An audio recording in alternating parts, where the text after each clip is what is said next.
i antycznych. W 1796 roku hrabia Otto Aleksander Keyserling nabywa dobra Wejherowsko-Lucewskie i buduje rodową rezydencję. Była to parterowa budowla na rzucie prostokąta z kolumnowym gankiem od strony południowej. Architektura pałacu nawiązywała do form stylistycznych klasycyzmu. Park wokół pałacu przekształcono na założenie typu angielskiego, ze swobodnym, nieregularnym układem alejek z naturalnie rozlokowanymi kępami drzew i krzewów.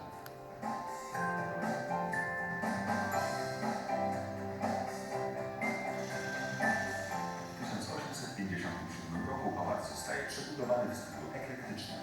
Do istniejącej bryły od strony północnej dobudowano dwa boczne skrzydła, a dwuspadowy dach przykryto kurtynową elewacją w formie schodkowych szczytów.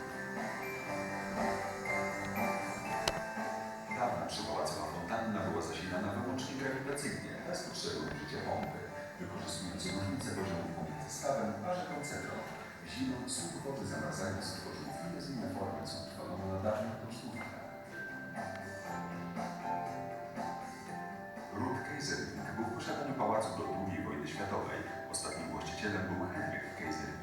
Po wojnie w budynku mieściła się placówka milicji obywatelskiej, następnie szkoła przemysłu leśnego, ośrodek szkolno-wychowawczy oraz przedszkole dla dzieci niesłyszących.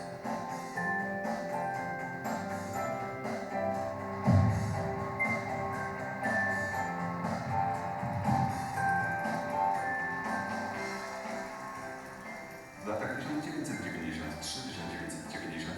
pałac przekazano na siedzibę Muzeum Piśmiennictwa i Muzyki Kaszubsko-Pomorskiej w Wejherowie. Obiekt poddawano stopniowej modernizacji i adaptacji na cele muzealne. Na przestrzeni ostatnich 20 lat dokonano szeroko zakrojonych prac konserwatorskich i rekonstrukcyjnych.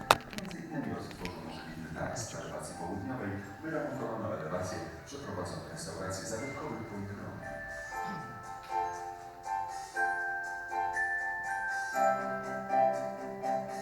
Pałacu dalej obecny jest duch córki pierwszego właściciela, Charlotte Adelaide Keyserling. Dawny budynek dworski został zaadaptowany na nowoczesną księżnicę profesora Gerarda Labudy. Muzeum prezentuje tu zbiory o wybitnym kaszubskim historyku. W obiekcie znajduje się sala konferencyjna oraz pomieszczenia wystawowe. Pałac w Wejherowie razem z parkiem i nowym budynkiem książnicy tworzy kompleks otwarty dla turystów i mieszkańców regionu. Muzeum posiada bogatą i różnorodną kolekcję zbiorów koncentrujących się wokół szeroko pojętej kultury kaszubskiej, szczególnie języka i muzyki, a także organizuje wystawy, koncerty, konferencje.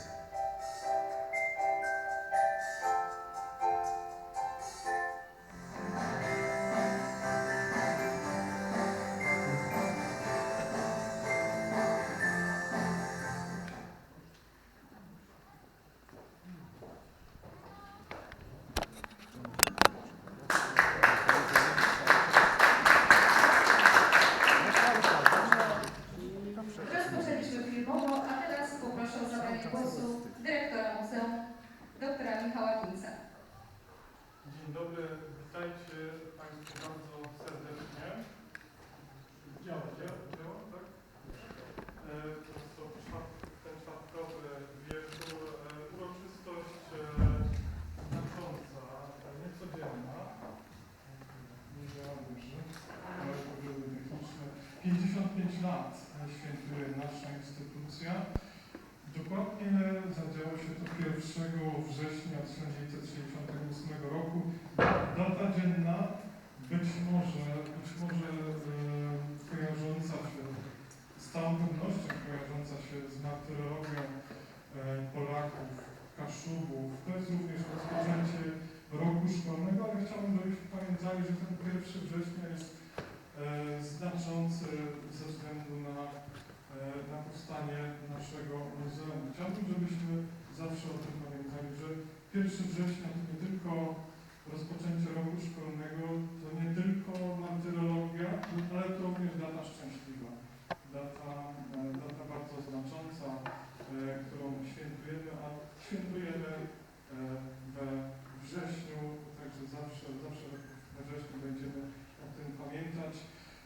Gdy nastało Muzeum Lech Bąkowski stwierdził, że powstało muzeum, które jest materialnym, ziszczonym przykładem naszych ambicji i możliwości, które urokuje dużą rolę w kształtowaniu nowej, kulturowej samowiedzy. się dzieje i tak się